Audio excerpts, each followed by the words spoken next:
mirar si vamos a hacer una inducción, una conducción o una maduración cervical del trabajo de parto, ¿sí? Son tres cosas, digamos que estas son dos cosas diferentes.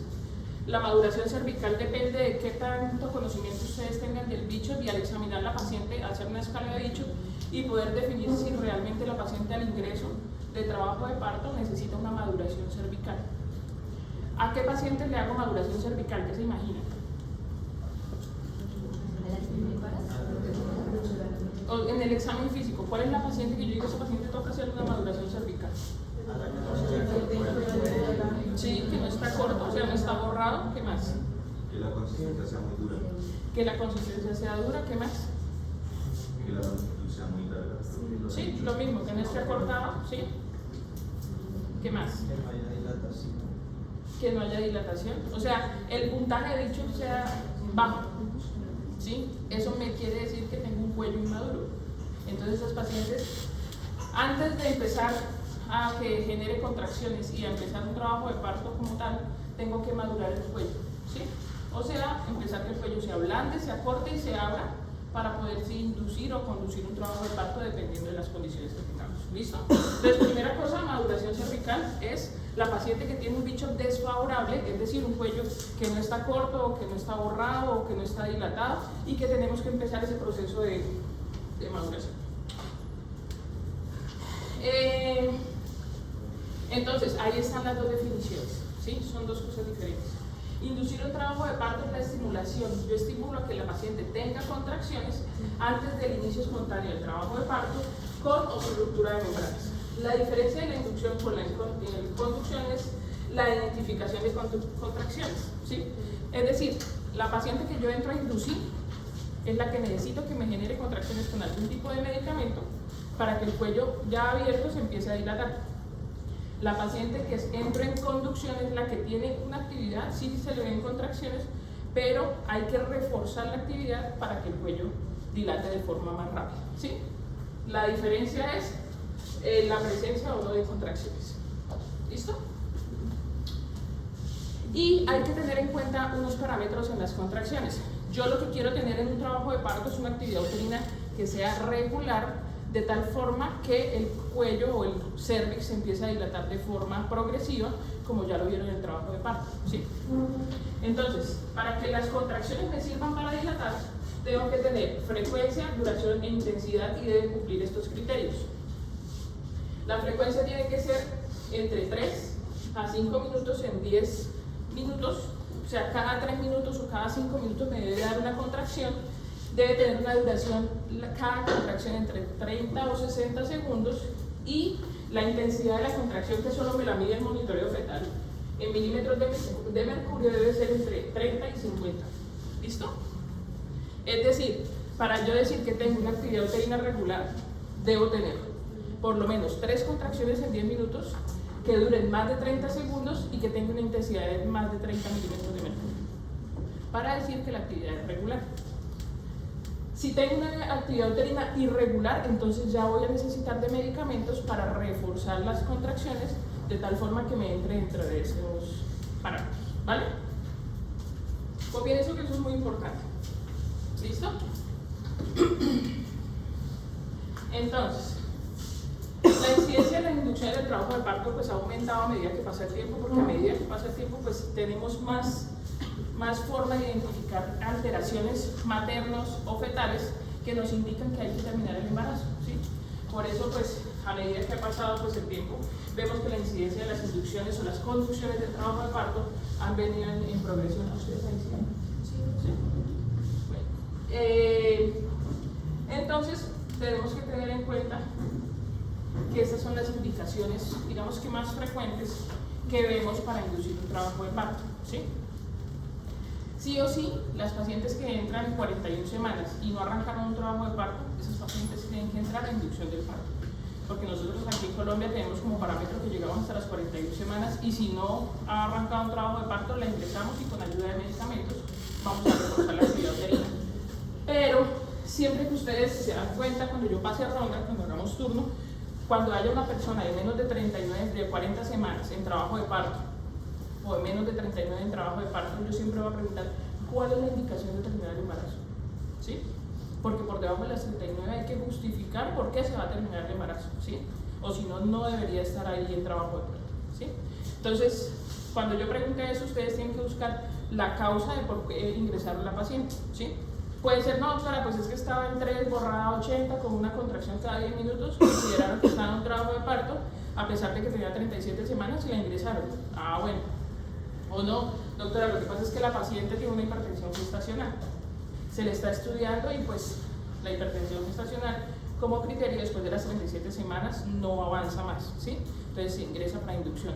O no, doctora, es que se elevaron las enzimas hepáticas, los ácidos biliares están elevados y están con una colestasis intrahepática. 37 semanas y el embarazo se induce. Entonces hay que buscar la causa cuando los pacientes están de menos de 40 semanas o 39, ¿por qué la están dejando para inducción del trabajo de parto? Entonces aquí hay algunas causas. Ruptura de membranas, obviamente si la paciente rompió membranas, toca dejarla. Hipertensión gestacional, lo que les digo, preeclampsias, líquidos disminuidos o líquidos con... Mercedes, estoy en clase y ahorita te llamo. Entonces, líquidos disminuidos o oligohidramios por debajo de 5 centímetros, la medida cuantificada por ecografía de líquido amniótico, también es una indicación de que debemos terminar el embarazo. Los embarazos post-término, lo que yo les digo, 41 semanas. Diabetes gestacional, colestasis gestacional, restricción del crecimiento, bebés que vienen creciendo por debajo del percentil 10 o por debajo del percentil 3, que haya indicación de que probablemente haya una alteración feto-placentaria, hay que terminar el embarazo. Situaciones psicosociales, esto es importante. Pacientes de 39 semanas que vivan por allá en la Mesa de los Santos a 2 horas de llegar a un centro de salud, pues toca dejarlas, o sea, esa paciente por allá arranca un trabajo de parto y se puede complicar. Entonces, las situaciones psicosociales son muy influenciables en el hecho de ingresar a una paciente a trabajo de parto. Muerte fetal o vómito fetal es otra indicación. Se murió el bebé, toca abrir el cuello, toca inducir un trabajo de parto. Y ya las condiciones maternas que pues, ahí ya la hemos presentado algunas. ¿Listo? Las contraindicaciones. Si alguna paciente me llega con alguna de esas indicaciones que mencionamos previamente, pero si la paciente o la materna tiene una placenta previa, está contraindicado hacer un trabajo de parto, y el paciente toca terminar por cesárea, ¿sí? Si tiene una pelvis estrecha, pues el bebé no va a pasar por allí. Entonces, pues no vamos a inducir un trabajo de parto para después cuando vaya 3, 4 y el bebé no descienda, vamos a decir, pues vamos a pasar la cesárea, pues no. Apenas llega la paciente, pues tomamos la decisión de que la vía del parto es vía alta. Herpes genital activo. Si hay herpes genital activo no se puede nacer el bebé por parto vaginal porque le transmite la infección, entonces cesárea. Cáncer cervicuterino, también ruptura uterina previa. Paciente que en embarazo anterior estuvo en trabajo de parto y se rompió el útero por alguna razón, está contraindicado totalmente volver a generar un trabajo de parto. ¿Sí? Contraindicaciones fetales. Un bebé macrosómico. ¿Qué es bebé macrosómico? ¿Saben? Al término es más de 4.000, pero que el percentil esté mayor del 97 es por debajo, ¿no? Que hay bebés macrosómicos que no tienen 4.000 de peso. En este caso nos referimos a los bebés que tienen un peso excesivo y que pues probablemente vamos a decir que la inducción va a fallar. De entrada decimos que pues no lo vamos a someter a un trabajo de parto, a menos que la paciente tenga antecedente que los bebés que hayan nacido por parto vaginal hayan pesado 4.000 más, ¿sí?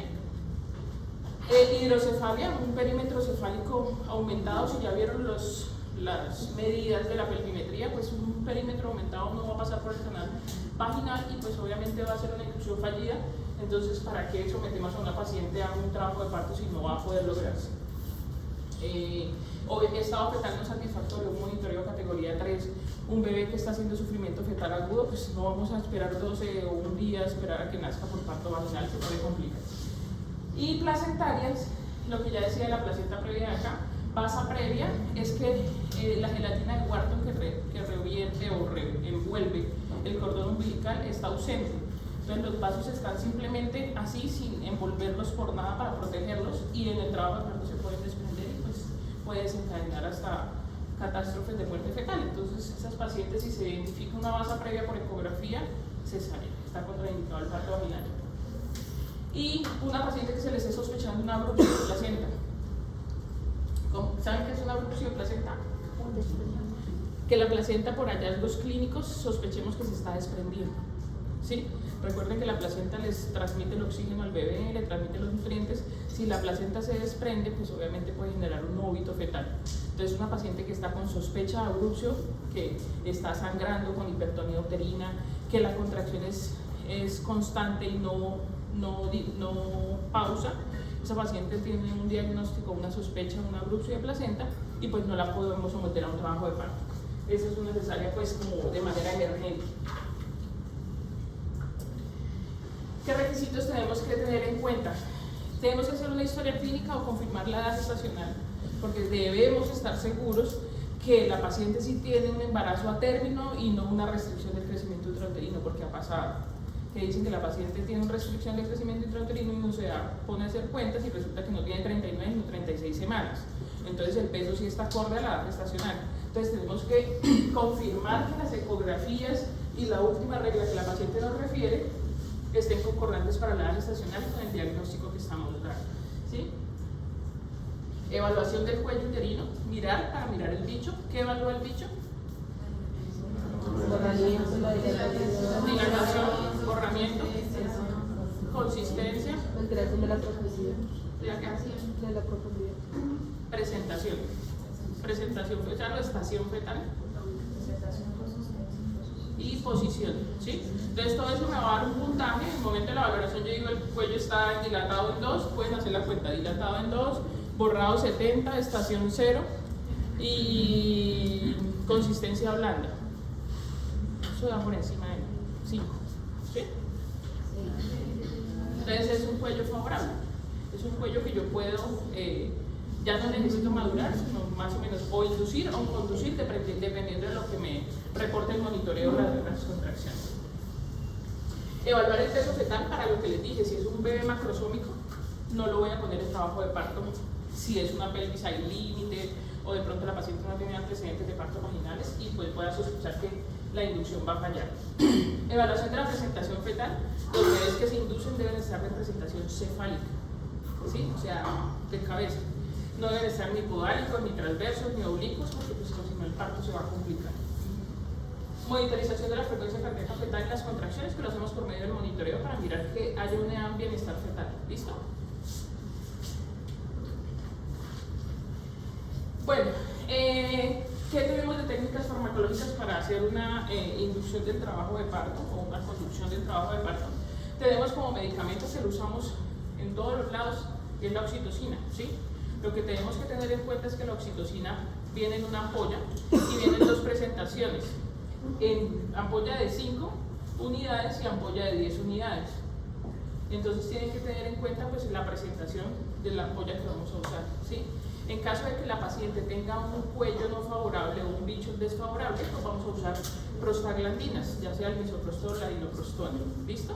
Para maduración, reblandecimiento, acortamiento del cuello, usamos primero pues prostaglandina. Ya para conducción o inducción del trabajo de parto ya usamos la oxitocina, ¿listo? Entonces, esas son las medidas farmacológicas que tenemos en cuenta tener. Y hay otras técnicas que las podemos hacer de forma mecánica para poder liberar prostaglandinas endógenas, y es esto que se llama, tengo aquí, que es separación de las membranas, o amniorexis, la pueden encontrar en la literatura, y es cuando uno hace un tacto vaginal y con el dedo desprende las membranas del cuello, ¿sí? Al hacer yo eso, liberamos prostaglandinas y hacemos que el cuerpo endógenamente libere oxitocinas y eso genere una actividad uterina por mecanismo endógeno, ¿sí? Es una forma en la que uno se puede ayudar, pero pues si necesitamos de eso más ayuda de medicamentos con oxitocina, pues, se puede hacer conjuntamente. A veces digamos que también queremos saber las características del líquido amniótico y también ayudar a que la paciente avance de una forma más progresiva y normal del trabajo de parto. A veces usamos el método de hacer amniotomía o romper las membranas para poder acelerar el proceso y liberar prostaglandinas endógenas. Infusión salina extraamniótica, eso casi no lo hacemos acá, pero pues eso es otra técnica mecánica que se puede usar. Y esto es otra cosa que vamos a ver más adelante, que son los globos transcervicales, ¿sí?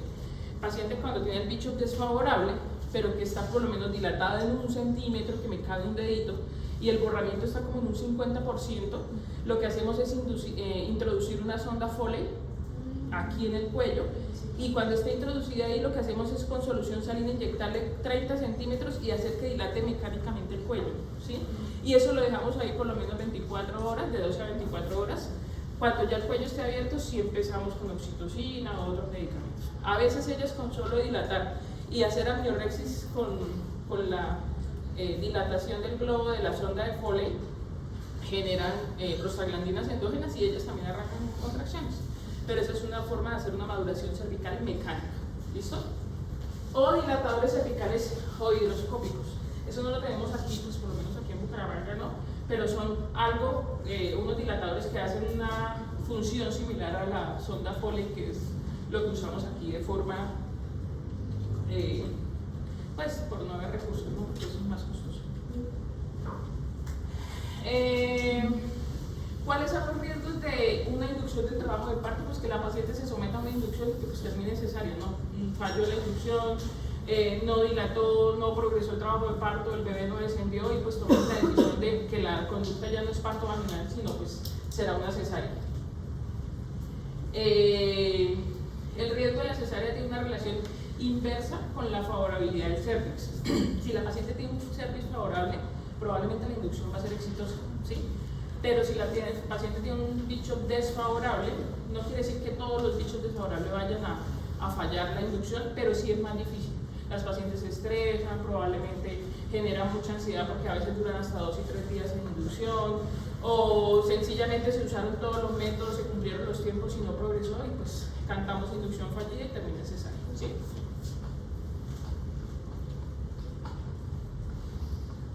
Lo otro es el riesgo de cesárea aumenta 12 veces en el caso de que el feto no esté encajado. Cuando los bebés no están encajados, pues obviamente la inducción es más difícil porque la presión de la cabeza en la pelvis del bebé ayuda a que la dilatación y la progresión sea más fácil. Si el bebé no está encajado, puede ser un bebé macrosómico que no nos dimos cuenta o que la ecografía no nos dio un peso real o más cercano al peso real, o que simplemente hay una distosia de la presentación o algo que no lo está dejando encajar, y pues eso, ese tipo de pacientes lo más probable es que no progrese. Ya saben la tabla de bichos, no se la puedo mencionar para no.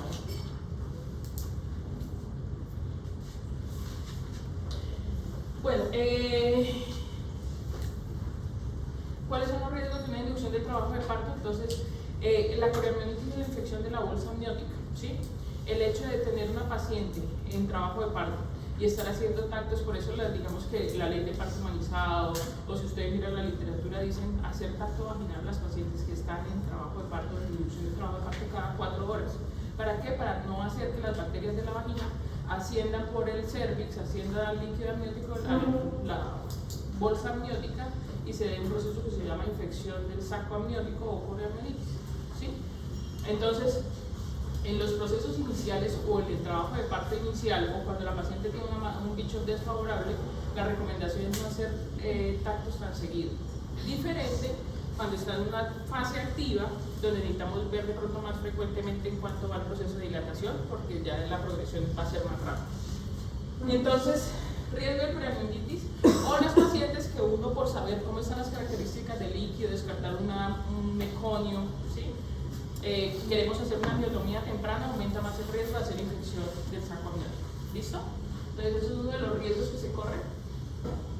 Ruptura de incisión uterina previa. Bueno, esas pacientes son las pacientes precesarianas, ¿sí? Que vamos a ver ahorita. Las pacientes con cicatriz uterina previa, que son las pacientes que han tenido o se han sometido a miomectomías, ¿sí? Que se han sometido a cesáreas previas y tienen un bicho no favorable. Ese paciente está contraindicado totalmente el trabajo de parto. ¿Por qué? Porque las prostaglandinas en el proceso de maduración cervical pueden hacer que la cicatriz anterior que se generó por cualquier cirugía, ya sea cesárea, miomectomía o cualquier cirugía que haya requerido el útero, se rompa, ¿sí? Entonces los pacientes cuando tienen bicho favorable están totalmente contraindicados un trabajo de parto. Y el riesgo más grande que ocurre es una ruptura uterina y pues como complicación puede generar una muerte materna o fetal. ¿Listo? Entonces, 3 veces aumenta el riesgo de ruptura de cicatriz uterina previa, mujeres con trabajo de parto espontáneo. 5 veces aumenta el riesgo de cicatriz uterina previa en inducción con oxitocina y de 15.6 veces con prostaglandinas. Entonces, tómenle foto a esto porque no quiero ver que ustedes me digan que van a poner inducción en trabajo de parto con cicatriz uterina previa, ¿sí? Porque el riesgo de que se rompa el útero son 15 veces, o sea, que se muera un bebé o que se complique una materna por poner un misoprostol es bastante grande, ¿listo? Atonía uterina. A veces la atonía uterina depende mucho de los receptores de oxitocina. Si ustedes puerperio ya vieron, no, mañana con Susana, se van a dar cuenta que cuando el bebé nace, nosotros cuando estamos en la inducción del trabajo de parto usamos poquitas cantidades de oxitocina. Es más, lo calculamos en miliunidades minuto, ¿sí? Porque la oxitocina que me genera en el útero, ¿tienen idea? Contracción, o sea, la oxitocina se une a receptores de oxitocina en el útero.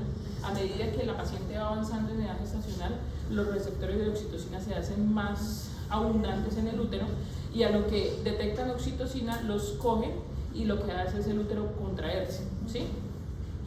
Si generamos una avalancha grande de oxitocina en un útero que está lleno de receptores de oxitocina, lo que va a hacer es contraer abruptamente, ¿sí? En el trabajo de parto no queremos eso. Por eso manejamos dosis muy pequeñas y con bombas de infusión.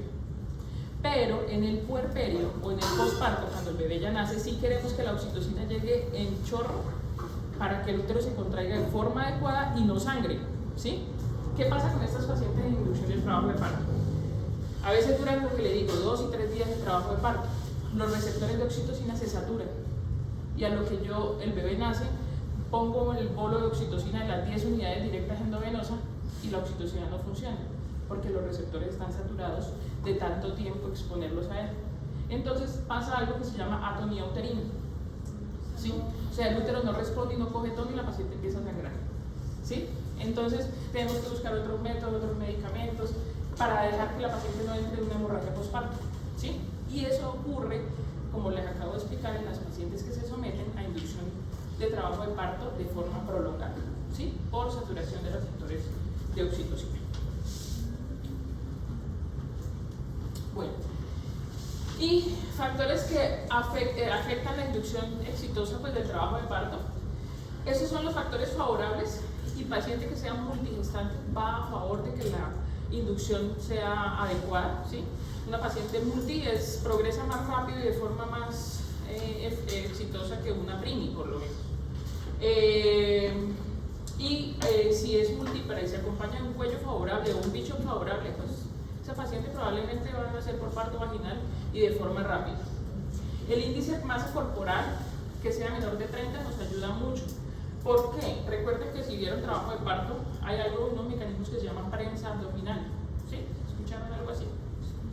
La prensa abdominal es como la forma que la persona tiene para poder hacer presión durante el pujo, ¿sí? Y dentro de eso está la fuerza del músculo de los rectos abdominales. Entre más índice de masa corporal, menos musculatura tiene, o el músculo tiene menos función en el trabajo de parto. Entonces, por eso nos favorece que la paciente tenga un índice de masa corporal de menos de 30, para que la prensa abdominal o el pujo durante el trabajo de parto sea más eficaz, ¿sí? Lo que dijimos, el bicho favorable y que el peso del bebé sea menor de 3.000, eso nos ayuda a que se encaje mejor, que descienda mejor y que pues obviamente el trabajo de parto se lleve de una forma más fácil. Y los factores desfavorables, pues que sean un para que el bicho sea desfavorable y pues la obesidad materna, lo contrario prácticamente. Bueno, eso es para pues método cuantificable para predecir el resultado de inducciones de parto. Entre mejor sea el bicho, pues más exitoso va a ser el proceso de trabajo de parto. La maduración cervical es un procedimiento dirigido a facilitar el proceso de reblandecimiento, borramiento y dilatación, que ya lo hablamos. ¿Listo? Ya ahorita hablamos de las técnicas. Entonces, ¿cómo podemos borrar el cuello? Ya les había mencionado las prostaglandinas. Hay endógenas y hay exógenas, ¿sí? Las endógenas son las que yo les mencioné, que si hay alguna posibilidad de yo poder introducir un poquito el dedo y hacer una amniorrepsis y generar prostaglandinas endógenas, perfecto. pero también nos ayudamos de medicamentos, ¿sí? Hay medicamentos o las formas mecánicas, ¿sí? En la sonda, los hisopos, bueno. Cuando yo uso medicamentos es porque sí o sí no hay forma de poder meter una sonda y dilatarla, porque la sonda se ha visto que tiene un funcionamiento muy bueno y es menos riesgo, porque la sonda uno la retira y ya, y son prostaglandinas que la persona libera endógenamente y ya, ¿sí? En cambio el medicamento como la dinoprostona o el misoprostol son medicamentos que se van a diluir a nivel vaginal y si empieza con una policistolia, una taquicistolia, o sea, unas contracciones uterinas de más de 5 en 10 minutos, que le puede hacer que el bebé falte oxígeno, no tengo forma de cómo quitarlo o disminuirlo, sino simplemente me toca pasar la cesárea y terminar el embarazo por cesárea, porque eso podría afectar al bebé, ¿sí? Cambio las sondas, pues es una forma más fácil, se retira y ya, no, y deja de generar pues el efecto. La dinoprostona es un análogo sintético de las prostaglandinas E2 y hay en 3 presentaciones, en gel, que todos se usan por vía vaginal, gel, en supositorios vaginales o óvulos vaginales o supositorios. Aquí la presentación que usamos no en la chicamocha, yo trabajo en la Foscal también, usamos el dinoprostona como óvulo vaginal. Entonces algunos de ustedes pasan a ser, digamos, internados como lo encuentro allá en la Foscal, entonces para que no se sorprendan cuando uno les diga fórmuleme una dinoprostona, porque como la chicamocha no lo ven, entonces me hacen carga como, ¿qué es eso? ¿Sí? Dinoprostona es una prostaglandina que es más fácil de usar, ya les voy a mostrar la presentación. La dejamos introducida en el canal vaginal y dejamos que actúe máximo por 24 horas. ¿Sí? Si definitivamente después de las 24 horas el cuello no se abrió, no se reblandeció ni empezó con actividad uterina, sencillamente no funcionó y falló la inducción. Eso es el uso con dinoprostona. ¿Sí? Si durante las 24 horas la paciente empieza con contracciones, uno le hace un tacto y abre el cuello y ya entró en un bicho favorable, iniciamos manejo con oxitocina y progresión. ¿Listo? Pero cuando falla, cuando después de 24 horas no ha generado el efecto que queremos, que es hacer un bicho favorable. Estas son las presentaciones en gel. Lo mismo, la administración es vía vaginal, 0.5 miligramos, y dejamos que actúe por 24 horas, pero eso sí se puede repetir las dosis cada 6 horas por 3 dosis durante 24 horas. Tengan en cuenta que estas 24 horas son 24 horas reales, o sea, reales en tiempo de manejo médico. ¿Qué me quiere decir? Que a veces uno llega al turno y le pusieron la dinoprostona, digamos, si usamos dinoprostona en gel, que no va a pasar acá porque no la tenemos. Pero yo llego a las 7 de la noche al turno y me dicen, a las 2 de la tarde le pusieron una dosis de dinoprostona, de gel. Entonces, en las noches nosotros no maduramos cervix, dejamos que actúe. ¿Por qué? Porque es un medicamento de control, se pueden generar urgencias o algo, y nosotros preferimos en las noches no poner dosis de misoprostol o dinoprostol, ¿sí? Entonces dejamos que actúe con lo que le pusieron y probablemente a las 5 de la mañana le ponemos otras dosis. No quiere decir que mañana a las 2 de la tarde falló la inducción, porque dejamos un tiempo sin ponerlo, ¿sí? Entonces hay que tener en cuenta, porque a veces las pacientes dicen, pero llevo 3 días en maduración, ¿cómo así? No, se pone a hacer cuentas si es que realmente los medicamentos no se han puesto cada 6 horas o cada 4, sino dejaron un lapso de tiempo de 12 horas, entonces se va a prolongar un poquito más el trabajo de parto. ¿Listo? Y eso lo hacen en muchas clínicas, o por el volumen, o porque en la noche pues no se hace ese tipo de cosas, entonces pasa. Este es el óvulo, este sí lo tenemos allá pues en la Foscal. Si se dan cuenta, esto es muy bueno porque tú lo pones al lado del cervix, haces un tacto vaginal, lo introduces y esta pitica queda por fuera. En el momento que hay una policistolia, lo retiramos y ya. ¿Sí? Entonces la dinoprostona es bastante segura, es un método muy seguro para hacer maduraciones cervicales, precisamente por ese método de extracción y que ya deje de estar funcionando el medicamento. ¿Sí?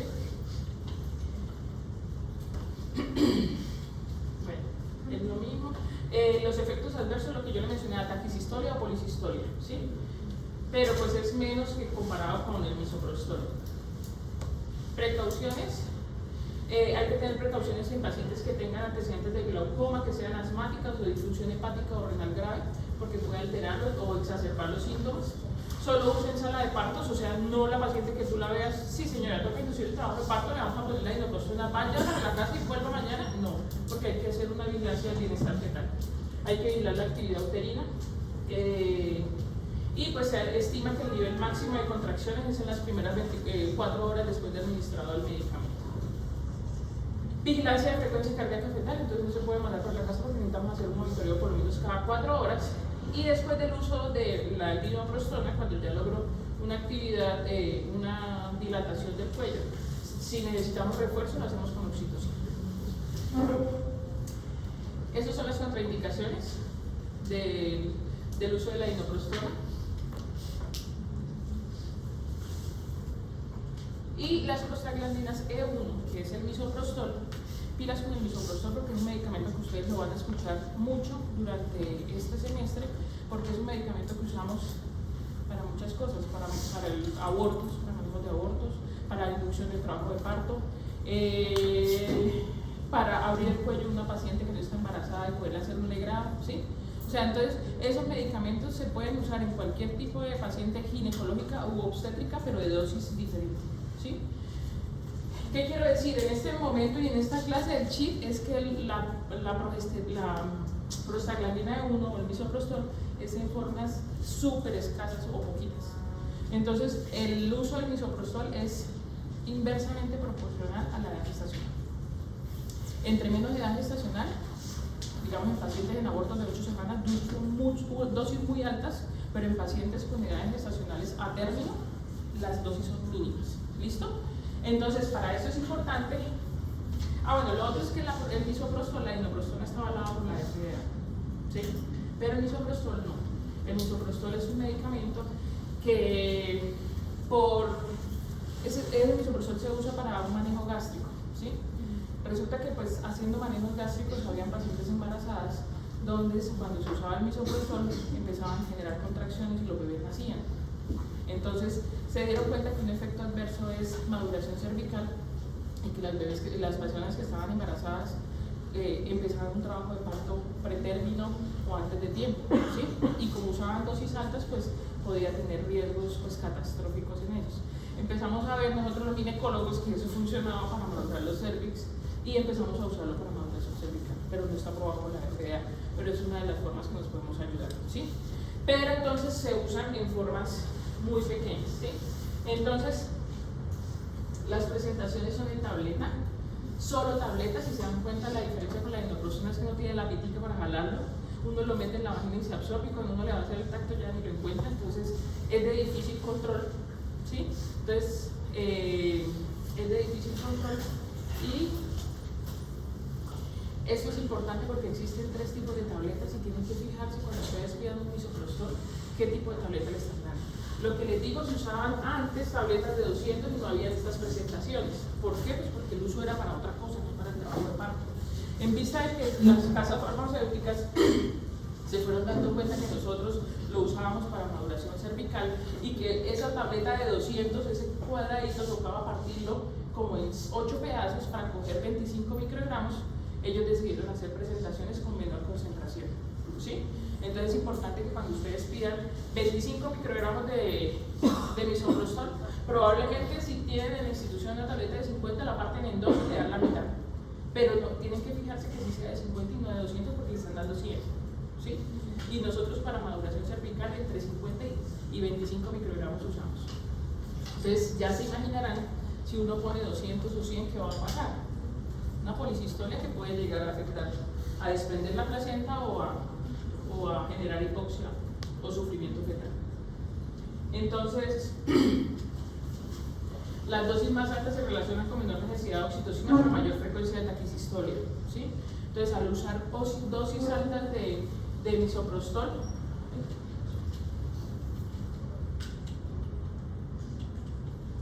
al generar o administrar dosis altas de misoprostol, voy a requerir menos oxitocina porque la actividad se va a generar por la misoprostol, pero el riesgo de que haga contracciones de más de 5 contracciones en 10 minutos es uno de los riesgos que ocurre cuando usa más de 50 microgramos en un trabajo de parto. ¿Se pone única dosis?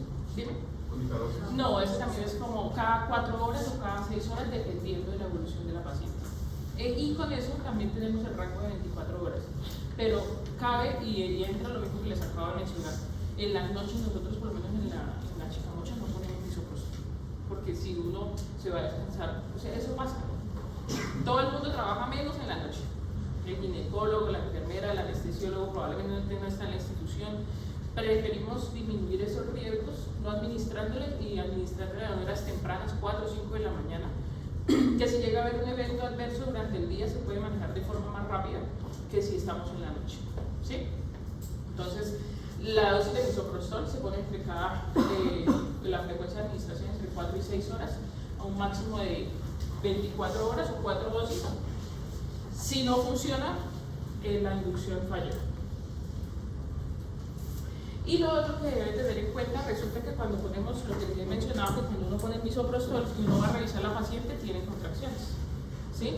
Y uno va y mira y bueno, sí está dilatando. Resulta que si la actividad uterina es irregular, en menos de 4 horas después de haber puesto el misoprostol, no se debe poner oxitocina, hay que esperar por lo menos 4 horas para mirar cómo está la actividad uterina y si realmente requiere oxitocina, ¿sí? ¿Qué pasa? Si yo la pongo por lo menos a la hora, digo, ya está en 3 centímetros, pero tengo solo una contracción en 10 minutos. Yo quiero que sean 3 o 4 contracciones en 10 minutos. Y le pongo oxitocina y le hago un monitoreo a la media hora, probablemente está con 5 en 10 porque el efecto del misoprostol se juntó con la oxitocina y genera una policistolia y me toca pasar la paciente cesárea urgente. ¿Sí?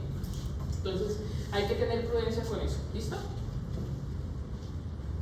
También se puede poner vía oral. Si no lo queremos poner vaginal, se puede dar vía oral. Es otra forma de hacerlo, pero por vía vaginal se absorbe de forma más rápida. Eso es una policistolia, ¿sí? Entonces, ¿ya había monitoreo? ¿Sí? ¿Esto qué monitoreo es? ¿Qué categoría?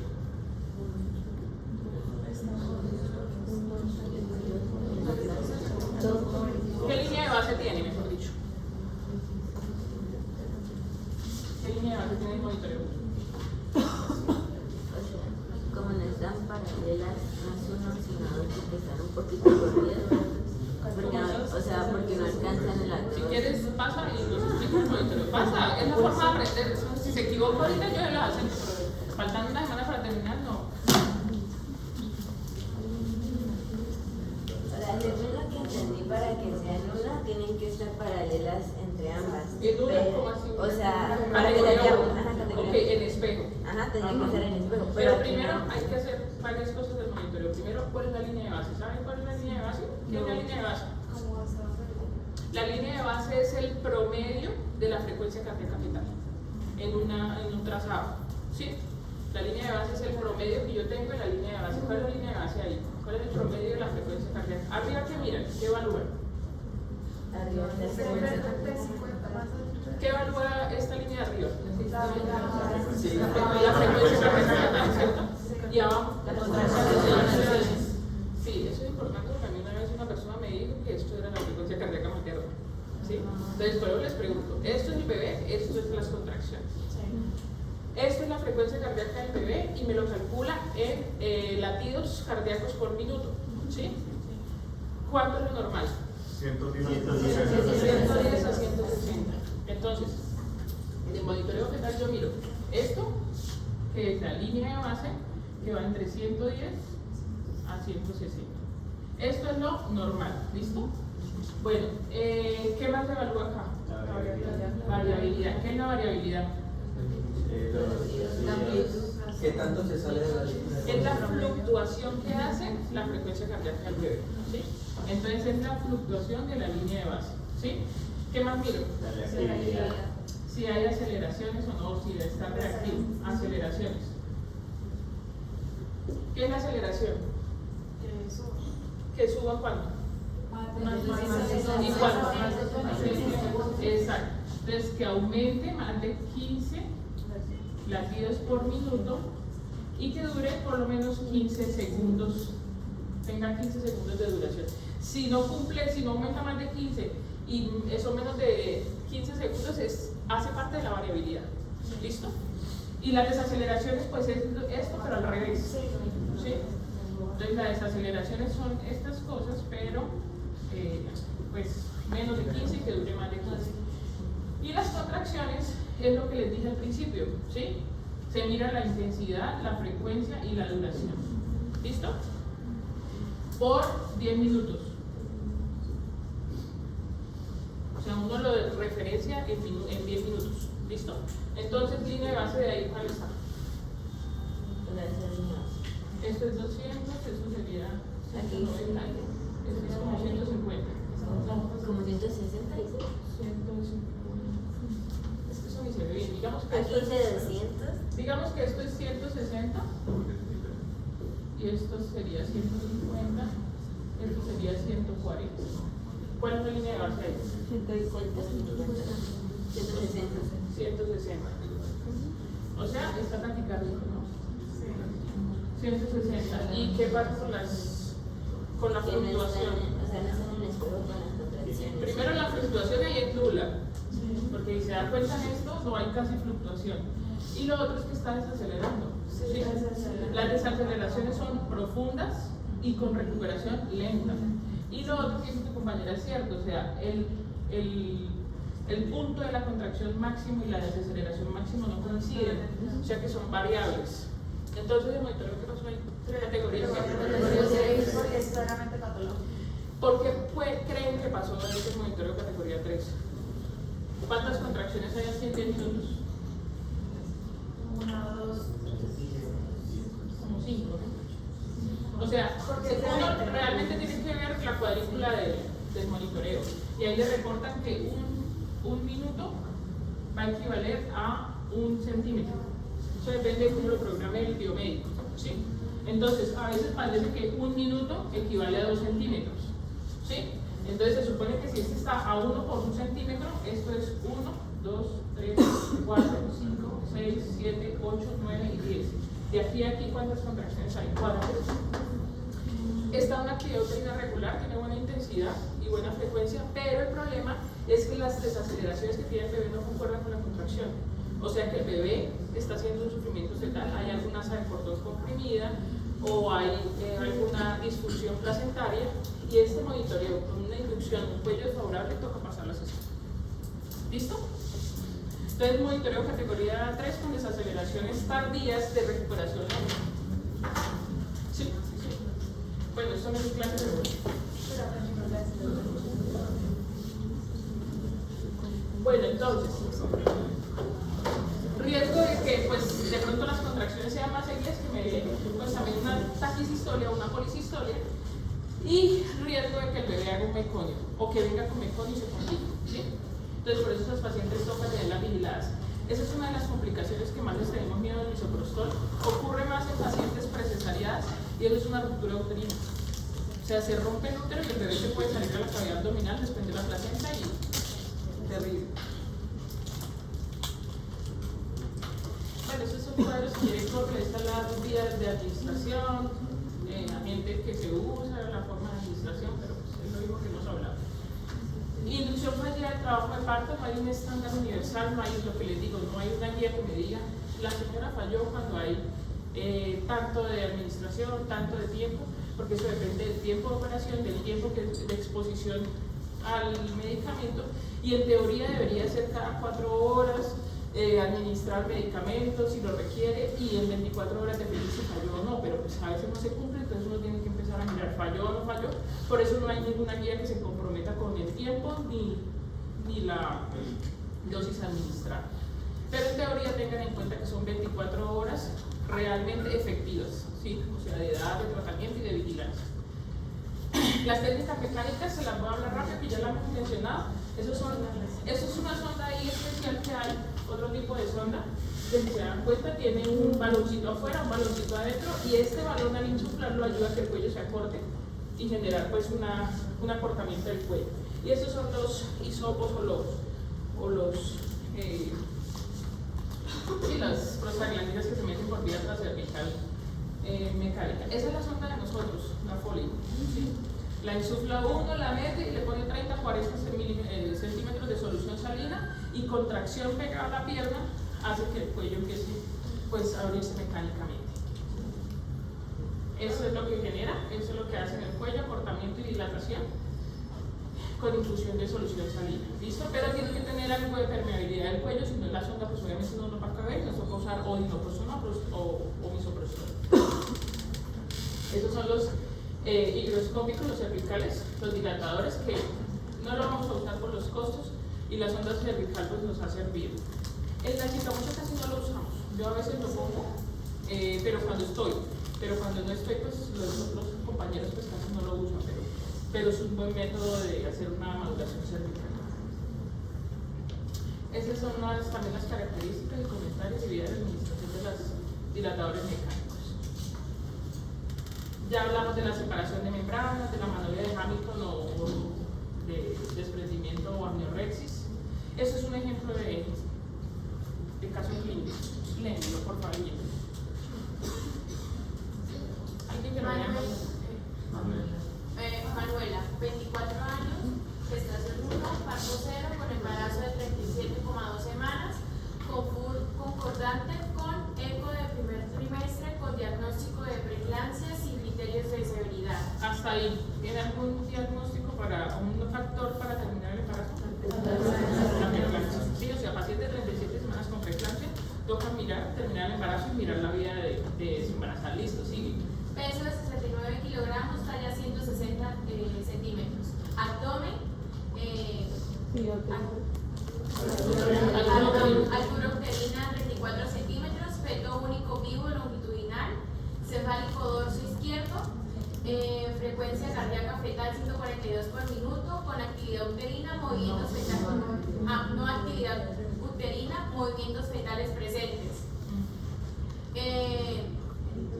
Geniturinarios, genitales externos y lesiones, al tacto vaginal, cuello posterior, consistencia intermedia, dilatación de 1 centímetro, ornamiento del 30%, estación -1 y pelvis ginecoide.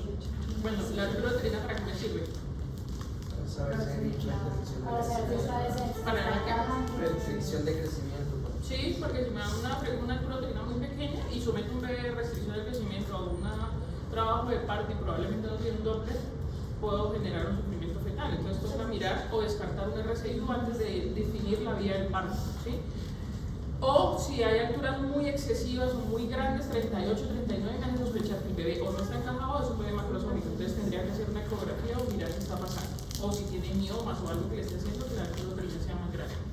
La frecuencia cardíaca es una frecuencia cardíaca fetal normal y la posición del bebé está bien, ¿no? Cefálico, no es podálico ni nada.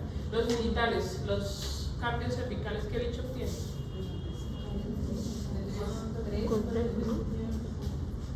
¿Cuánto les da ese bicho?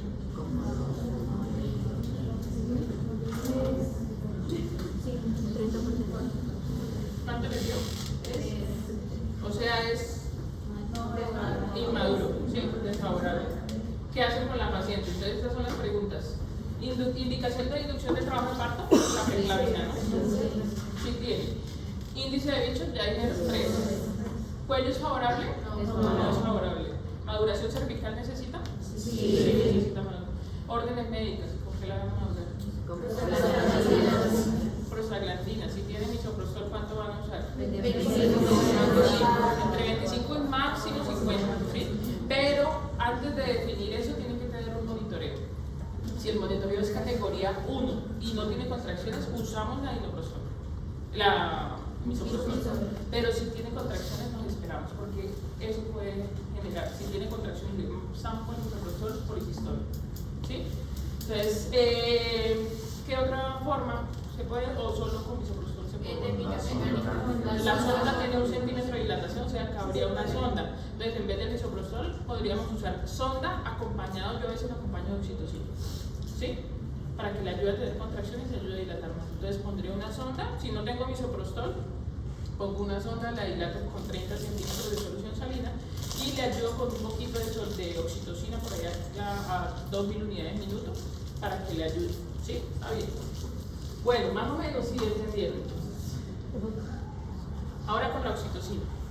Ya maduramos el cuello, ya logramos que la señora tenga un cuello favorable, ya está dilatada en 3, borrada a 70, pero resulta que el monitoreo no tiene buenas contracciones. No tiene contracciones o tiene actividad uterina irregular, o sea, puede tener una contracción en 10 minutos, es como leve. y necesitamos que la paciente entre en un trabajo de parto fase de latencia. La forma de ayudarle es generando contracciones, y la forma de generar contracciones en un trabajo de parto es dando oxitocina. ¿Listo? La oxitocina se libera de forma endógena cuando arranca la paciente un trabajo de parto normal, espontáneo en la casa y que llega con contracciones. Esas son las oxitocinas endógenas, ¿sí? Pero hay oxitocina exógena, que es idéntica a la endógena, y esto es un medicamento que se administra por vía endovenosa. Como ya les dije, es un medicamento controlado, se debe administrar por bomba de infusión. Si ustedes están en un rural y les dicen, bueno, vamos a poner oxitocina, doctor, pero no tengo bomba, entonces la vamos a poner a goteo. No. Si la paciente va al baño, se abre el goteo y empieza a pasar a chorro, entonces se aplican ustedes en un rural, ¿no? Entonces, eso se maneja en bomba de infusión a dosis bajas y dependiendo de cómo esté la actividad uterina de la paciente. La oxitocina tiene un inicio de acción entre 3 a 5 minutos. Por eso, digamos que en la nota de parto, si ustedes se dan cuenta, yo voy a poner 3 unidades en 30 minutos pasando a 500 cc de solución más 3 unidades pasando a 30, y en 15 minutos vigilar si no hay actividad uterina, aumentar otros 15 cc. ¿Sí? ¿Por qué? Porque la acción de la oxitocina es rápida. O sea, si no funciona en 10 minutos, 15 minutos, no empieza a tener contracciones, hay que aumentarle la dosis, porque si no, por eso es que se prolongan los trabajos de parto. ¿Sí? Porque si la vayan a las 4 horas cuando le hacen otro tacto y ay, sí, subamos los otros 15, pues la paciente no va a avanzar rápido, no va a salir rápido y el trabajo de parto va a ser más prolongado. ¿Sí? Estado plasmático estable, alcanza los 40 minutos y la respuesta es variable. Entonces, actividad uterina preexistente, mirar si tenía o no actividad para reforzar la actividad. Mónica, ¿me llamó?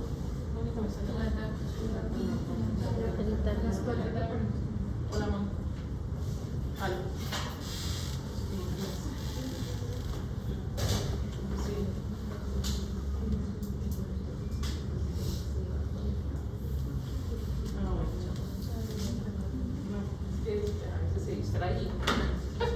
Bueno, estado del cuello, entonces mirar el bicho, edad gestacional, mirar la edad gestacional como les dije, no sea que empecemos a inducir un pretérmino y en vez de inducir el trabajo de parto toca hacerle maduración pulmonar y estancarle.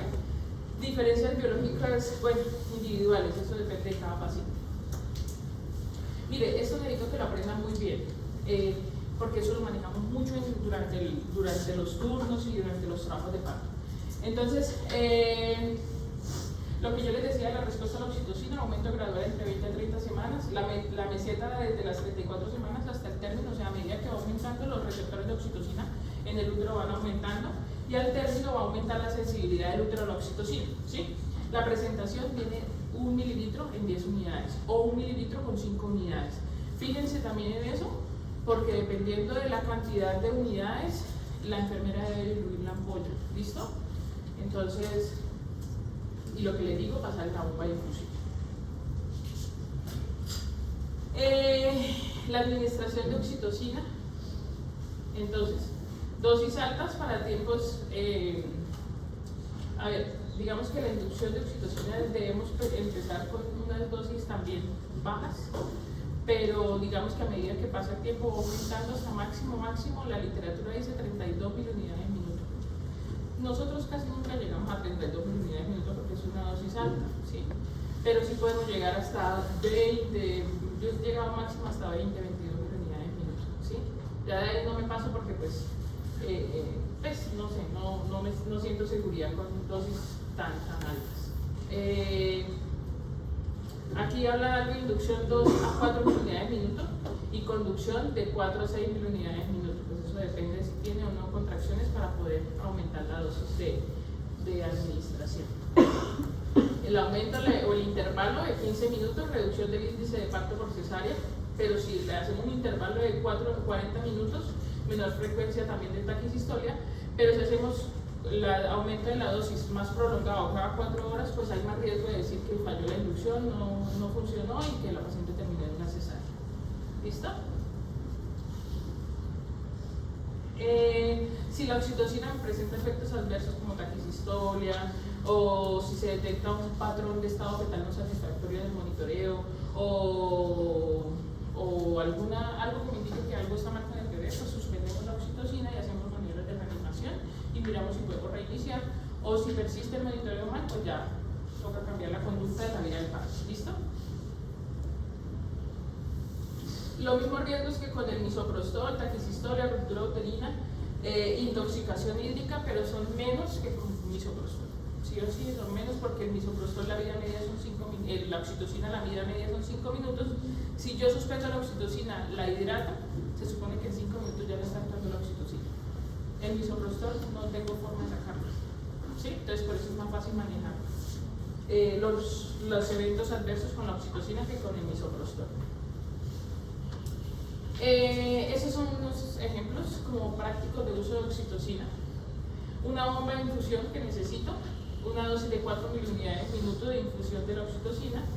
Definir la mezcla, si la voy a poner con 2 unidades, una bolsa de lactato de Ringer o de solución salina, y le aplico 2 unidades, o le aplico 3 unidades, o le aplico 5 miliunidades, y dependiendo de lo que yo vaya a requerir en miliunidades minuto, tengo que hacer el cálculo o la cuenta de misoprostol. Entonces, ¿cómo uso la oxitocina? Recuerden que la ampolla viene de 10 o de 5 unidades, ¿cierto? 5 unidades. Esa es la ampolla de la oxitocina. A esto, lo que le voy a sacar o le voy a decir a la enfermera es cuál de estas unidades voy a usar. Yo puedo jugar con las unidades. Entre menos unidades, más líquido le voy a pasar a la paciente. Entre más unidades o más concentrada la mezcla, menos líquido le va a pasar. Si yo voy a requerir de aumentar la dosis, voy a requerir más líquidos. Y pues tampoco vamos a encharcar la paciente, ¿no? Entonces yo prefiero usar entre 4 y 3 unidades. Entonces voy a usar 4. Entonces a esta ampolla saco 4 unidades. 4 unidades de oxitocina que las voy a mezclar en 500 cc de solución salina normal o lactato de Ringer. ¿Listo? Entonces el resultado es una mezcla en una bolsa de 500 más. Resulta que estas unidades las tengo que volver 1000 unidades, porque yo a la enfermera le hablo en 1000 unidades. ¿Cuántas 1000 unidades tiene una unidad? 1000. Entonces si yo estoy poniendo 4, 4000. Entonces aquí voy a tener 4000 unidades de oxitocina. ¿Listo? Entonces esa es la mezcla que tengo.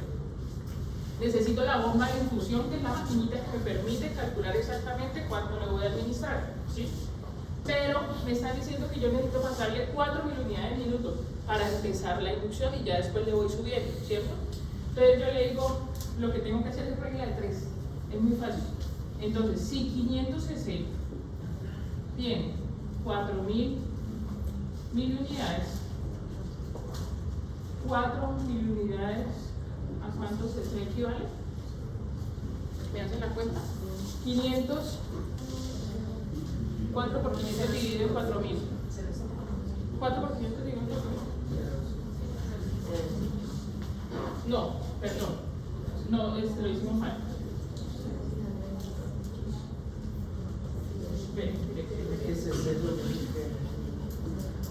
Mil unidades. Necesito 4000 unidades.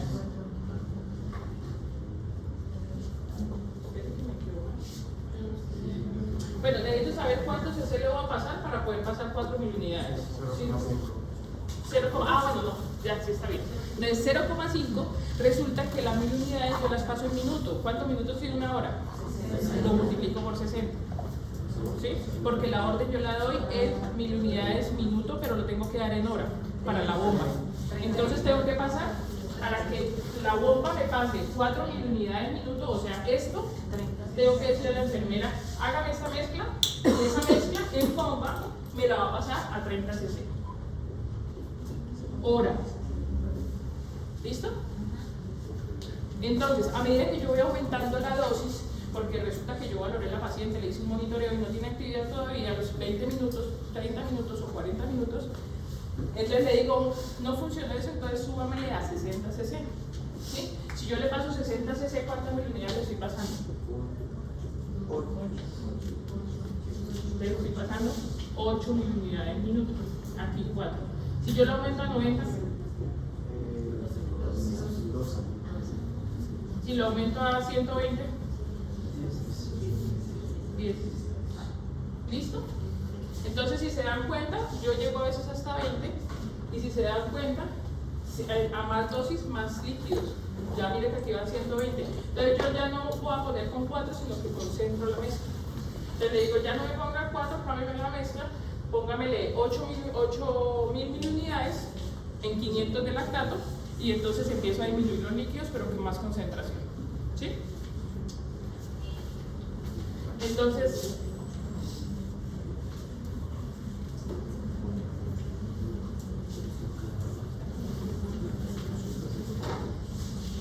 bueno, ahí está. Ahí está la regla de 3, que es lo mismo que acabamos de hacer. Recuerden siempre multiplicarlo en 60, porque si no les pasa lo que me pasó ahorita. Ahí hay otro ejercicio. Igual son reglas de 3, lo pueden hacer con cualquier mezcla. Si ustedes se dan cuenta, si yo aquí les calculo aquí ya con 2 unidades en 500, si lo paso a 30 son 2, si lo paso a 60 son 4, si lo paso a 90 son 6, y si va aumentando, pues obviamente las concentraciones van aumentando las unidades. ¿Listo? Si se dan cuenta, ya usando 5.000 unidades, pasando a 90, estoy pasando 15. Entonces, entre más concentrada, menos líquidos. Y las pacientes, si por lo menos son preeclámpticas o hipertensas, no se le puede pasar más de 1 cc por kilo. Entonces, necesitaríamos de concentrar mejor más la muestra. ¿Listo? La miotomía, ya les dije. Esto es otro ejercicio. Si quieren, tómenle foto, lo hacen en la casa y responden las preguntas para no demorarnos